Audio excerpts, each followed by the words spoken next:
ಯಾಕೆ ಮನುಷ್ಯನ ಜೀವನ ದಿವ್ಯ ಜೀವನ ಅಂದ್ರೆ, ಒಂದು ನಾಯಿಯಾಗಿ ಹುಟ್ಟಿತು ಅಂದ್ರೆ ಅದು ಸಾವು ಸಹಿತ ನಾಯಿಯಾಗಿನೇ ಸಾಯ್ತೈತದ.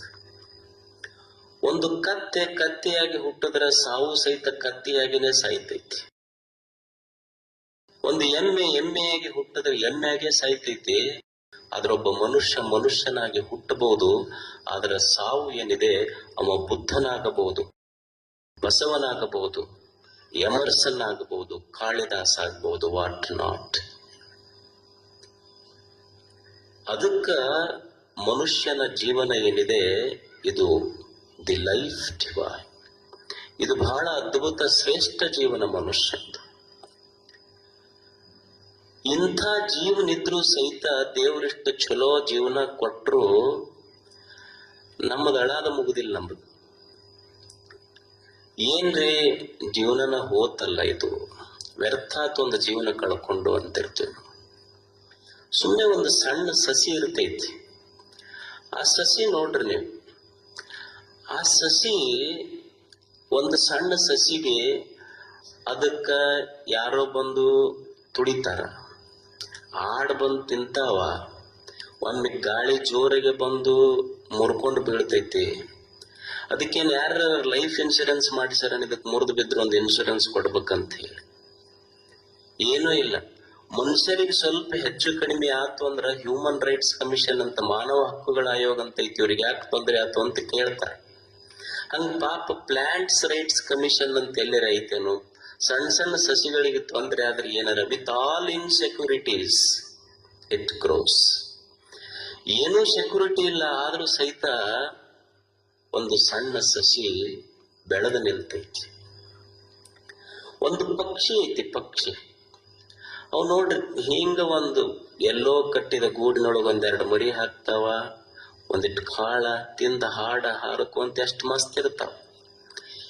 ಏನು ಮನುಷ್ಯರಂಗ ಅವು ಮರಿ ಹಾಕದ ಕೂಡ್ಲೆ ಏನ್ ಹೆಸರಿಡ್ಬೇಕಂತ ಹೇಳಿ ಇಂಟರ್ನೆಟ್ನಾಗ ಹುಡುಕ್ತಾವ. ಹೆಸರಿಡೋದು ಒಂದು ದೊಡ್ಡದು. ಈಗ ಅದು ಅವ್ರು 9 ತಿಂಗಳಿಗೆ ಅವಾಗ ಶುರು ಮಾಡ್ತಾರೆ ಏನ್ ಹೆಸರಿಡ್ಬೇಕಂತ. ಏನ್ ಹೆಸರಿಡ್ಬೇಕಂತ ಐತ, ಏನ್ ತೊಟ್ಲ ಬಟ್ಲ ತರವ್ರು ಬರೋವ್ರು ಅಂತದಾರ, ಏನ್ ಯಾವ ಇಂಗ್ಲಿಷ್ ಮೀಡಿಯಂಗೆ ಹಾಕ್ಬೇಕು, ಕನ್ನಡ ಮೀಡಿಯಂ ಅಂತ ಐತ, ಏನ್ ಇವ್ಕೆ FD ಮಾಡ್ಬೇಕು, ಇವ್ರ ಹೆಸರಲ್ಲೇ ಇದನ್ನ ಮಾಡ್ಬೇಕಂತ ಐತ. ಏನೂ ಇಲ್ಲ. ಏನೂ ಇಲ್ಲದ ಪಕ್ಷಿಗಳು ಎಷ್ಟು ಹಾಡ್ಕೊಂತಿರ್ತಾವಲ್ಲ. ಇವನಿಗೆಲ್ಲಾ ಚಲೋ ಜೀವನ ಕೊಟ್ಟಾನ. ಮಠಕ್ಕೆ ಬಂದ್ರು ಅಂದ್ರೆ ಮೊದಲು ಹೇಳೋ ಶಬ್ದ ನಮಸ್ಕಾರ ಮಾಡಿದ ತಕ್ಷಣ ಯಾಕೆ ಬಂದ್ರಲ್ಲ ಅಂತ ಕೇಳಿದ್ರೆ, ಯಪ್ಪ ಕುತ್ತಿಗೆ ಬಂದೈತಿ ನೋಡಂತ. ಅವ್ನು ಹೇಳೋ ಬಳಸೋ ಶಬ್ದ ಇದು, ಕುತ್ತಿಗೆ ಬಂದೈತಿ ನಮ್ಗೆ. ಯಾಕೆ ಏನಾಗೈತಿ? ಸುಮ್ಮನೆ ಏನಾರ ಮಾಡ್ಕೋಬೇಕು ಅನ್ನಿಸ್ತೈತಿ ನಮಗ. ಅಲ್ಲ, ಮಾಡ್ಕೋಬೇಕು ಬ್ಯಾಡ, ಮಠಕ್ಕೆ ಯಾಕೆ ಬರಕ್ ಹೋಗಿದ್ರು? ಮಾಡ್ಕೊಂಡ್ಬಿಟ್ಟಿದ್ರೆ ಮುಗಿತು. ಏನಾರ ಮಾಡ್ಕೋಬೇಕು ಅನ್ನಿಸ್ತೈತಿ. ಇವ್ರೇನ್ ಹಿಂಗ ಅಂತಿರ್ತಾರಲ್ಲ, ಇವ್ರು ಹೋಗೋ ಪೈಕಿ ಎಲ್ಲ ಮಗ್ಳಿದ್ದವ್ರನ್ನ ಕಳ್ಸೋರು ಇವರೆಲ್ಲ. ಅಲ್ಲ, ಏನಾರ ಮಾಡ್ಕೋಬೇಕಂದ್ರ ಮತ್ತೆ ಯಾಕೆ ಬದುಕಿ ಅಂತ ಕೇಳ್ಬೇಕ ಮುದುಕ ಅವನಿಗೆ. ಮತ್ತೆ ಏನಾರ ಮಾಡ್ಕೊಳಂಗಿತ್ತಂದ್ರೆ ಯಾಕಪ್ಪ ಅಜ್ಜ ಯಾಕೆ ಬದುಕಿ? ಸುಮ್ಮ ಮುದುಕಿ ಮಾರಿ ನೋಡ್ಯದೀನಿ ನಾನು. ತನಗ ಕಣ್ಣು ಕಾಣುದಿಲ್ಲ, ಇನ್ನು ಮುದುಕಿಯನ್ನು ಮಾರಿ ಕಾಣತೈತಿ ಅವನಿಗೆ. ಅದು ಮುದುಕಿ ಕೇಳ್ಬೇಕು. ಮತ್ತ ಅಜ್ಜ ಹಿಂಗ ಅಂತಾನಲ್ಲ, ಅದ್ ತೊಳೆದು ಬೆಳೆದ ಇದು ಯಾವಾಗ ಹೋಗಿತ್ತಂತ ಕುಂತಿ ನೋಡಂತ ಅದು ಮುದುಕಿ ಅಂತಿರ್ತೈತೆ. ಅದು ಅಂದ್ರೆ ದೇವ್ರು ಎಲ್ಲ ಕೊಟ್ಟಾಗೂ ಸಹಿತ ಒಂದು ಆಯುಷ್ಯ ಹೋದಕ್ಕಿದು. ಹೋಗುತ್ತಿಹುದು ಕಾಯ ವ್ಯರ್ಥ ಅನ್ಲಿಲ್ಲ. ಏನಪ್ಪ ಕೊನೆಯ ಕ್ಷಣದೊಳಗೆ ಮನುಷ್ಯ ಹೇಳಿದ್ದೇನು ಅಂದ್ರ, ಏನ್ರಿ ಜೀವನ ನಮ್ಮದು ಸಫಲ ಆಗ್ಲಿಲ್ಲ, ಸಾರ್ಥಕ ಆಗ್ಲಿಲ್ಲ. We failed to live a good life. ನಾವೊಂದು ಚಲೋ ಜೀವನ ಕಟ್ಟುವಲ್ಲಿ ವಿಫಲ ಆದಿವಿ ಅಂತ ಎಲ್ಲರ ಗೋಳಿದು. ಈಗ ಮನುಷ್ಯ ನೋಡ್ರಿ, ಊರಾಗ ಒಬ್ಬ ವ್ಯಕ್ತಿ ತೀರ್ಕೊಂಡ ಅಂದ್ರ ಏನಂತಾರ, ಒಬ್ಬ ಸಾವುಕಾರ ತೀರ್ಕೊಂಡ ಅಂತೇಳಿರಿ. ಯಾಕೆ ತೀರ್ಕೊಂಡ್ರಿ ಅಂತ ನೀವು ಪ್ರಶ್ನೆ ಮಾಡ್ರಿ. ಯಾಕೆ ತೀರ್ಕೊಂಡ ಅಂತ ಪ್ರಶ್ನೆ ಮಾಡಿದ್ರ, ಅವನು ಬ್ರೈನ್ ಫೇಲ್ ಆಗೈತ್ರಿ, ಕಿಡ್ನಿ ಫೇಲ್ ಆಗೈತ್ರಿ, ಲಿವರ್ ಫೇಲ್ ಆಗೈತ್ರಿ, ಹಾರ್ಟ್ ಫೇಲ್ ಆಗೈತಿ. ನಿಮ್ಮೂರ್ ಬಸ್ ಸ್ಟ್ಯಾಂಡ್ನಾಗ ಹೋಗಿ ನಿಂತು ಒಂದ್ ತಗಡಿನ ಬಸ್ ಈ ಕಡೆ ಮುದೋಳ ಕಡೆ ಹೋಗು ಬಸ್ ಹೋತನ್ರಿ ಅಂತ ಕೇಳ್ರಿ, ಸಾವುಕಾರಗ kidney fail, heart fail, liver fail, ನಿಮ್ಮೂರ್ ಬಸ್ ಸ್ಟ್ಯಾಂಡ್ನಾಗ ನಿಂತು ಮುದೋಳ ಕಡೆ ಹೋಗೋ ಬಸ್ ಹೋತನ್ರಿ ಅಂತ ಕೇಳ್ರಿ, ಜಸ್ಟ್ ಪಾಸ್ ಆತ್ ನೋಡ್ರಿ ಅಂತಾರ. ಅದಕ್ಕೆ ತಗಡಿನ ಬಸ್ ಹೋದ್ರ ಪಾಸ್ ಆತಂದ್ರು, ಇವ ಹೋದ್ರ ಫೇಲ್ ಆತಂತಾರಲ್ಲ, ಫೇಲ್ ಆಗೋ ಕೆಲಸ ಏನ್ ಮಾಡ್ಯ ನೀವು ಅಂತ. ಯಾಕಿವ ಫೇಲ್ ಆದಂತ? ಮನುಷ್ಯನಿಗೆಲ್ಲ ಕೊಟ್ಟರು ಬದುಕಿನಲ್ಲಿ ವಿಫಲತೆ ಯಾಕಾತು ಅನ್ನೋದೊಂದು ಪ್ರಶ್ನೆ. ಅಮೆರಿಕದೊಳಗ ಒಬ್ಬ ಎರಿಕ್ ವೈಹನ್ಮೇಯರ್ ಅಂತಾಗಿ ಹೋದ. ಅವನ ಹೆಸರೇನು? ಎರಿಕ್ ವೈಹನ್ಮೇಯರ್. ನಿಮಗಷ್ಟು ನೆನಪಿಡ್ಲಿಲ್ಲ ಅಂದ್ರೆ ಬೇಗಳ ಮಸ್ತ್ ನೆನಪಿಟ್ಕೊಂತೀರಿ. ಸುಮ್ಮನೆ ಎರಿಕ್ ಅಂತ ಇಷ್ಟ ಕಿರಿಕಲ್ಲ ಮತ್ ನಾ ಹೇಳೋದು. ಅವನ ಹೆಸರು ಎರಿಕ್ ವೈಹನ್ಮೇಯರ್. ಎರಿಕ್ ಅಂತ ಇಷ್ಟ ನೆನಪಿಟ್ಕೊಳ್ರಿ. ಸಣ್ಣ ಹುಡುಗ ಸಾಲಿಗೆ ಹೋಗ್ತಿತ್ತು. 14-15 ವರ್ಷ, ಬಹಳ ಬುದ್ಧಿವಂತ ಹುಡುಗ, ಚುರುಕಿತ್ತು. ಎಲ್ಲ ಫ್ರೆಂಡ್ಸ್ ಜೊತೆ ಓದೋದು, ಆಟ ಆಡೋದು ಎಲ್ಲ ಮಾಡ್ತಿತ್ತು. ಅದ್ರ ಕಾಲನ ಲೀಲೆ ಬಹಳ ವಿಚಿತ್ರ. ಏನಂದ್ರೆ ಅದಕ್ಕೊಂದು ರೆಟಿನೋಸಿಸಿಸ್ ಅಂತ ರೋಗ ಬಂತು. ಅಂದ್ರೆ ಕಣ್ಣಿನ ರೋಗ. ರೆಟಿನೋಸಿಸಿಸ್ ಅಂದ್ರ ಈ ಸ್ಲೋಲಿ ಅದಕ್ಕ ಕಣ್ಣು ದೃಷ್ಟಿ ಮಾಂದ್ಯ ಆಯ್ತದ, ಕಣ್ಣು ಕಾಣ್ಲಾರ್ದಂಗ ಆತ್ ಹುಡುಗ. ಎಲ್ಲರ ಜೊತೆ ಆಡ್ತಿತ್ತು, ಓಡ್ತಿತ್ತು, ಕೂಡ್ತಿತ್ತು. ಯಾವಾಗ ಕಣ್ಣು ಕಾಣ್ಲಾರ್ದಂಗ ಆತಲ್ಲ, ಅವಾಗ ಅಪ್ಪ ಹೋಗಿ ಚಿಂತೆಕ್ಕಿಂತ ಹುಡುಗ ಅಳ್ಕೊಂತ ಕುಂತ ಮನ್ಯಾಗ. ಅವ್ರ ಅಪ್ಪ ಒಂದ್ ದಿವ್ಸ ಅಳ್ಕೊಂತ ಕುಂತ ಮಗನಿಗೆ ಎರಿಕ್ ಹೇಳ್ತಾನ, ನೋಡು, ಈ ಸೃಷ್ಟಿ ಅಳಕ್ ಹೋಗಬೇಡ. ಸೃಷ್ಟಿ ನಿನಗ ನೋಡುವುದನ್ನು ನಿಲ್ಲಿಸಿರಬಹುದು, ಆದ್ರೆ ನಡೆಯುವುದನ್ನು ನಿಲ್ಲಿಸಿಲ್ಲಲ್ಲ ಅಂತಂದವ್ರಪ್ಪ. ಹೆಂಗ ಹೇಳುವ ಮಾತು ಹೆಂಗೈತಿ? ತಂದೆ ತಾಯಿ ಮಕ್ಕಳಿಗೆ ಹೇಳಬೇಕಾಗ್ತತಿ.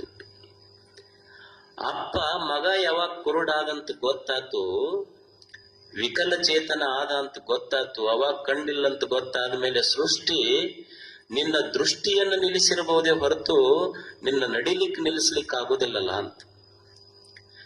ಕಣ್ಣಿಲ್ಲದ ಹುಡುಗ ಏನ್ ಮಾಡ್ಬೇಕು? ನಾವು ಬಾಳ ಆದ್ರೂ ಒಂದಿಷ್ಟು ಬಡಿಗೆ ಕೊಟ್ಟೆವು, ಏನೋ ಮಾಡ್ಯಾವು, ಭಿಕ್ಷಾ ಬೇಡ್ಕೊಂಡು ಬದುಕಬಹುದಾಗಿತ್ತು. ಆದ್ರೆ ಕಣ್ಣಿಲ್ಲದ ಎರಿಕ್ ಏನ್ ಮಾಡ್ತಾನಂದ್ರ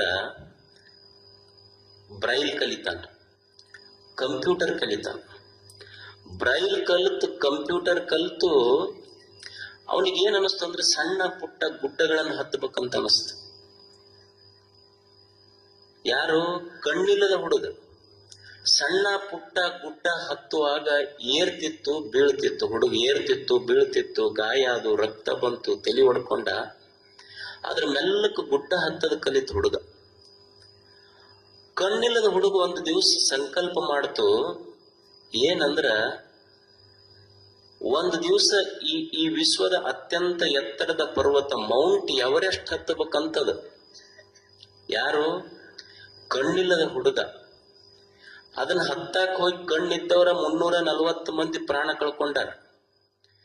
ಕಣ್ಣಿಲ್ಲದ ಹುಡುಗ ನಿರ್ಣಯ ಮಾಡಿ, ಆಶ್ಚರ್ಯ ಅಂದ್ರೆ ಕಣ್ಣಿಲ್ಲದ ಹುಡುಗ ಒಂದು ದಿವಸ ಮೌಂಟ್ ಎವರೆಸ್ಟಿನ ತುದಿ ಮುಟ್ಟಿದ್ದ.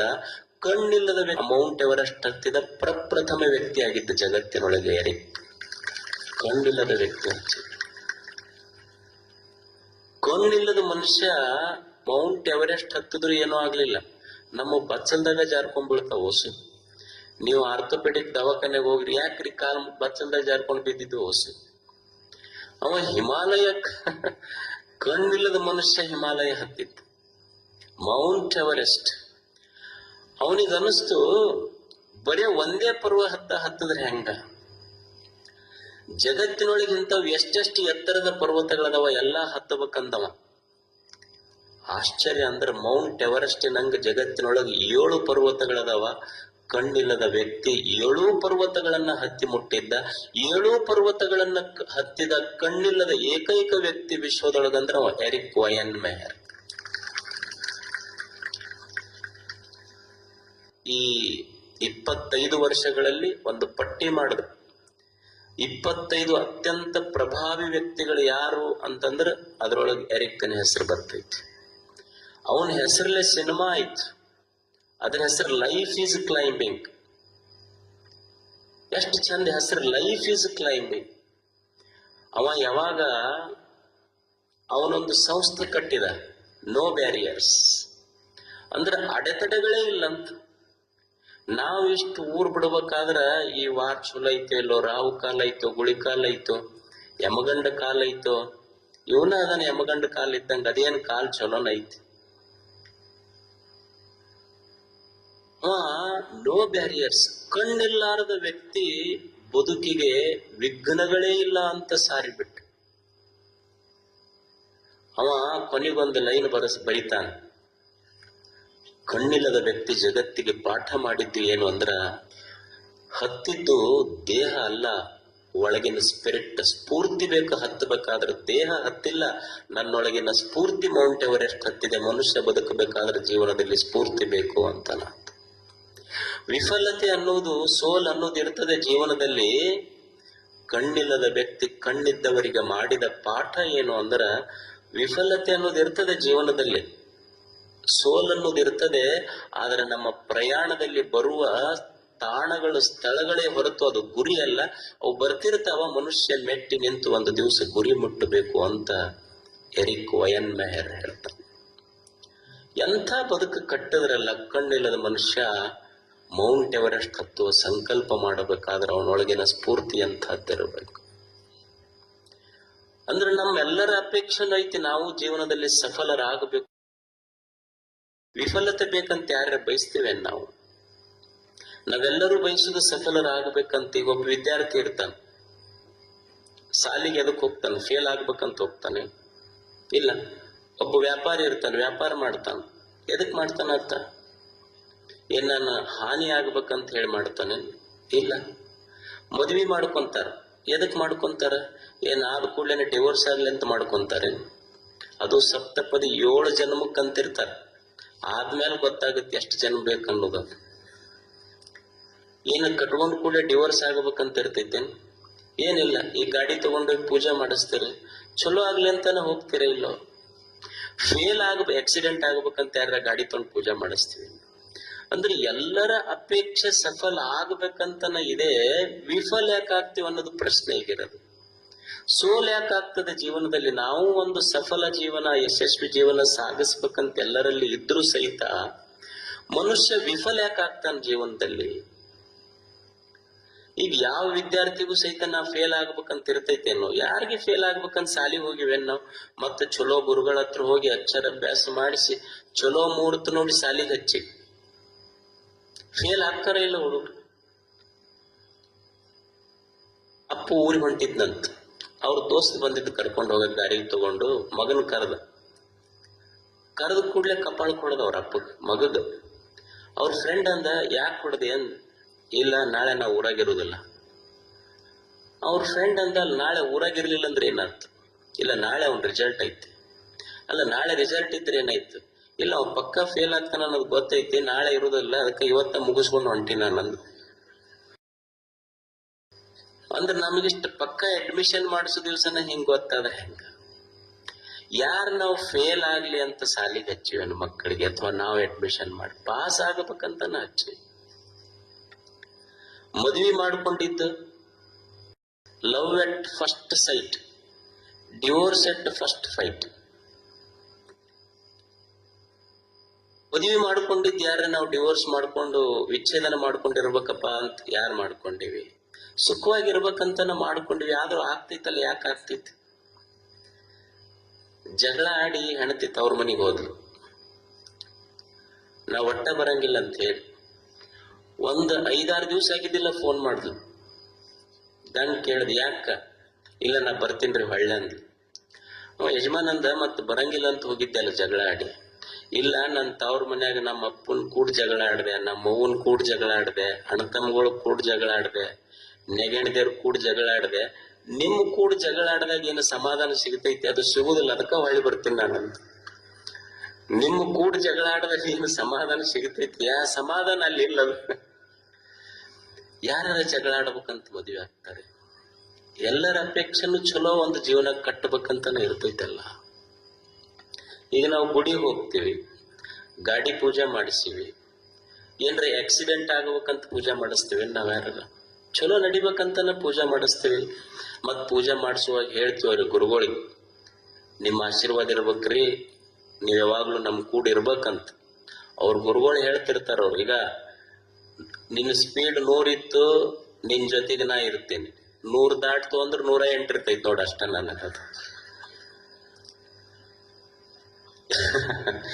ಯಾರಿಗೆ ಗಾಡಿ ತಗೊಂಡು ಆಕ್ಸಿಡೆಂಟ್ ಮಾಡ್ಕೊಂಡು ಸೋಲಾಗ್ಬೇಕಂತೈತೆ ಜೀವನದೊಳಗ, ಆದ್ರೂ ಮನುಷ್ಯನಿಗೆ ಆಗ್ತೈತಲ್ಲ ಯಾಕ? ಋಷಿಗಳ ಸಂಶೋಧನೆ ಮಾಡಿದ್ರೆ ಇಷ್ಟೆಲ್ಲ ಗೊತ್ತಿದ್ದು ಮನುಷ್ಯನ ಜೀವನದಲ್ಲಿ ವಿಫಲತೆ ಬರ್ತೈತಲ್ಲ ಯಾಕ ಅಂತ ಒಂದು ಸಂಶೋಧನೆ ಮಾಡಿ ಒಂದು ಸೂತ್ರ ಕಂಡುಹಿಡಿದ್ರು. ಮನುಷ್ಯ 3 ಕಾರಣಗಳಿಂದ ಅವನ ಜೀವನದೊಳಗೆ ಫೇಲ್ ಆಗ್ತಾನ.